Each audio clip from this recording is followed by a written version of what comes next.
Astronaut Colonel Nick Hague, who had quite the amazing ride, joins us from Houston. Thank you, sir, for joining us. You look no worse for the wear. Well, thank you. Glad to be with you. Yeah, I'm actually feeling great. All things considered, walked away unscathed, and I'm extremely thankful for that. Well, there were dramatic pictures and the story of what actually happened to you and your cosmonaut partner in the Soyuz.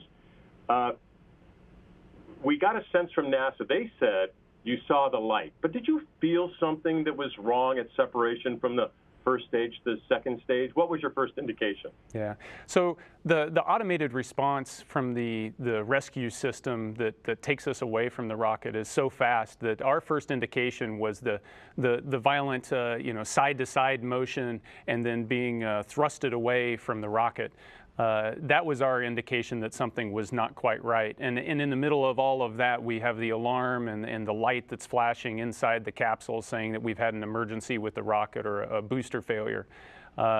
It's at that point, as I'm trying to maintain visual on that, and we're being tossed around a little bit in our straps, that blurry vision of seeing the light where it said booster failure, that was the point where I realized, hey, we're not going to make it to orbit today.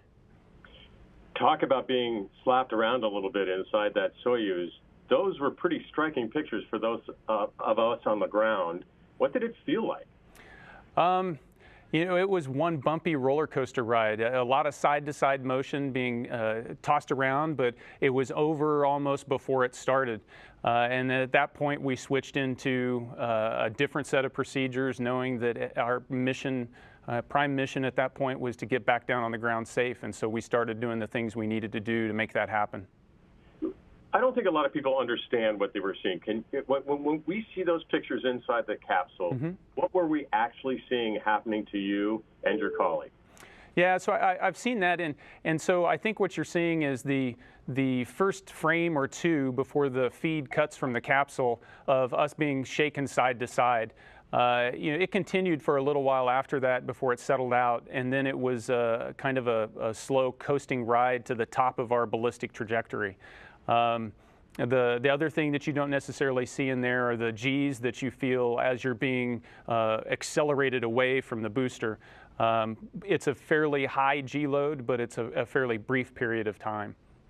Yeah, I think a lot of folks didn't realize that that's you actually getting clear of the malfunctioning booster. Yeah, that's the response time for that system is unbelievably fast. As soon as it senses anything wrong with the booster, it's trying to get us out of there as quick as possible. And that's the system that saved our lives. And Alexei and I are standing because of that. So I've got to send out a huge thanks to the people that work on that system.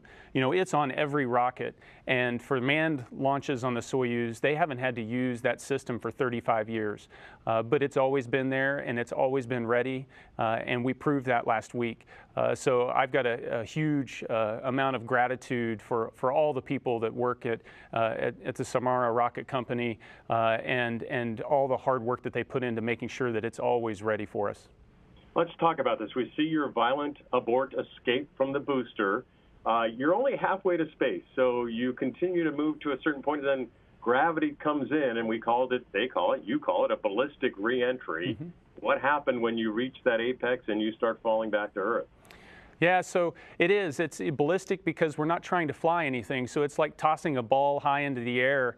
At some point, gravity takes over and starts bringing it back down. And once we separated from the rocket, it was just a matter of time before we started falling back down. So there were a couple things that happened at the top.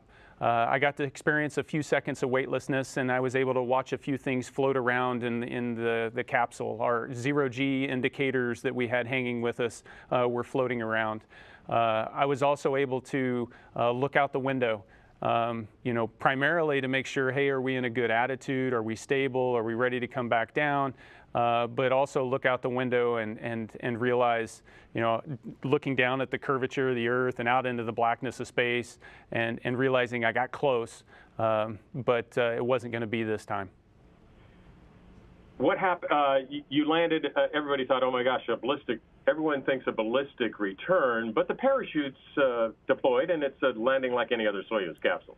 Absolutely. The idea of the ballistic return is just it's everything that gets you to the point where the chutes are going to open. And so ballistic just means that we're coming down on a fairly steep trajectory, and so the G loads that we're going to experience are going to be higher than you normally would. Ours were just about 7 Gs. On a normal reentry, you might have 5 Gs. So we weren't that much higher in terms of the G load that we had to experience than a normal reentry. In those regards, based on where the emergency occurred, we were pretty lucky. But you're disappointed I'm not speaking to you in space. Absolutely. I've been here at NASA 5 years. Spent 2 years. Life doesn't always give you a vote how it turns out. So I can tell you that I feel great now, and that when NASA wants me to fly, I'm ready to go. And you don't know when that is yet? It's back in the queue for you? Yeah, I have no clue. The programs, those decisions are pretty complicated. I I let them know that I'm feeling great and I'm ready to go. Let's talk about the fact that we don't have a way to get to the space station right now. I know that's not something that you get to decide, but you must be thinking about your crewmates up there in the station. Absolutely. We're in this together. It's a very human endeavor, and there's a lot of risk associated with what we're doing, and I think we all realize that. So we work tirelessly, and I say we, it's the thousands of people on the ground that work tirelessly to make sure that we're trying to protect and keep our crews as safe as possible, and keep our crews as safe as possible. And I have complete faith in not only the NASA team, but the international team that's working together to make that happen for our guys on orbit.